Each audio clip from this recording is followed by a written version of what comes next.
नमस्कार, मैं उत्तम सिंह और आप देख रहे हैं मेरा YouTube चैनल बाड़मेर संदेश। बाड़मेर विधायक प्रियंका चौधरी जिला पुलिस अधीक्षक से मिले। उन्होंने बताया कि नेहरू नगर में घटित कल की घटना बहुत ही निंदनीय है। कल कुछ शरारती लोगों ने महिलाओं एवं बच्चों पर हमला किया और जमीन पर अवैध रूप से कब्जा करने की कोशिश की। इसी संबंध में आज एसपी महोदय से मुलाकात की है। तो पूरा क्या मामला है, बात करते हैं प्रियंका चौधरी से। तो क्या कहती हैं प्रियंका चौधरी इस संबंध में, इस बारे में पूरी जानकारी लेंगे इन्हीं की जुबानी। मैम, अभी आप एसपी साहब से मिले, थोड़ी देर पहले अस्पताल भी गए थे। कल एक घटना हुई थी, किस तरीके से उस घटना को देखते और एसपी साहब से मिलकर क्या बातचीत हुई है? देखिए, कल नेहरू नगर की घटना है और दिन की घटना है और ये बहुत ही अफसोसजनक घटना हुई है, क्योंकि बाड़मेर जैसी जगह में दिन दहाड़े बीच शहर के अंदर एक ज़मीन पर कब्जा करने का प्रयास किया गया। और जिस तरह से वीडियोस आए हैं, ये बात तय है कि बिल्कुल प्लान तरीके से ये कब्जा करने का प्रयास था, क्योंकि वहाँ बड़ी बड़ी मशीन्स थी, हाइड्रा थे, क्रेन थे, कंटेनर लेके आए। जो कब्जा करने आए थे वो धारदार हथियार लेकर आए, उनके पास सरिये थे, कुल्हाड़ियाँ थी। और अब मैं हॉस्पिटल जाके आई, मैं देखा महिलाओं को चोट लगी है, बच्चे हैं, उनके सिर पे टांके आए हुए हैं। किसी भी हद तक हादसा जा सकता था, जान का भी नुकसान हो सकता था। ये बड़े विचार करने की स्थिति है कि बीच शहर के अंदर दिन दहाड़े किसी की हिम्मत होती है कि वो प्लॉट पे कब्जा करने का प्रयास करता है। इससे दो ही चीज़ सामने निकल के आती है कि या तो पुलिस का खौफ खत्म हो गया है यहाँ जनता में, या फिर किसी न किसी की शय ज़रूर है, वरना किसी की हिम्मत नहीं है कि सरेआम ऐसी हरकत करे। हमने जब मुझे घटना की जानकारी मिली, मैंने तुरंत कोतवाली में फ़ोन किया था। कुछ पुलिस वाले वहाँ पहुँचे भी थे, लेकिन जो कार्यवाही हुई वो संतोषजनक नहीं थी। अभी हम एसपी साहब से मिले हैं और उनको मैंने कहा, जब उनको भी घटना की जानकारी जब मिली, उन्होंने बताया कि 4 जनों को उन्होंने अरेस्ट किया, लेकिन 11 जनों के खिलाफ नामजद FIR। एसपी साहब ने भरोसा दिया है कि वो शाम तक सभी 11 को वो अरेस्ट कर लेंगे, और अगर अरेस्ट नहीं कर पाते हैं तो वो अपने जो अधिकारी हैं उनके खिलाफ सख्त एक्शन लेंगे।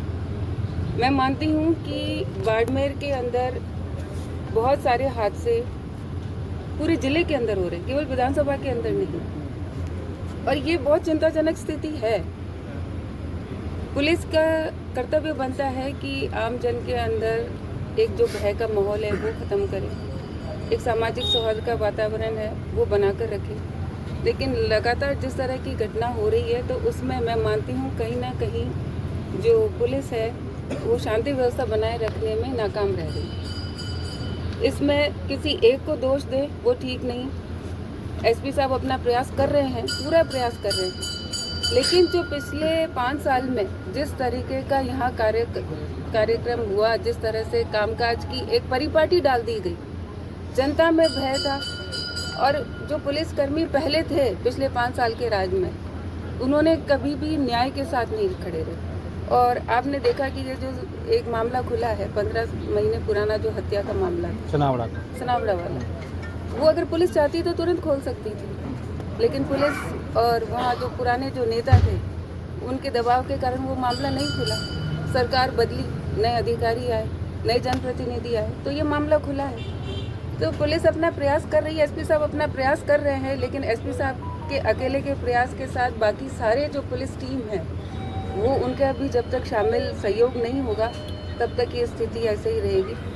और एसपी साहब ने भरोसा दिलाया है कि शाम तक सारे अरेस्ट हो जाएंगे, और मुझे विश्वास है, आशा करते हैं कि एसपी साहब अपनी कार्यवाही पर खरे उतरेंगे। अब सदर थाने के अंदर जिस तरीके से कार्यवाही हुई, 4 कांस्टेबल्स को सस्पेंड करने की नौबत आ गई।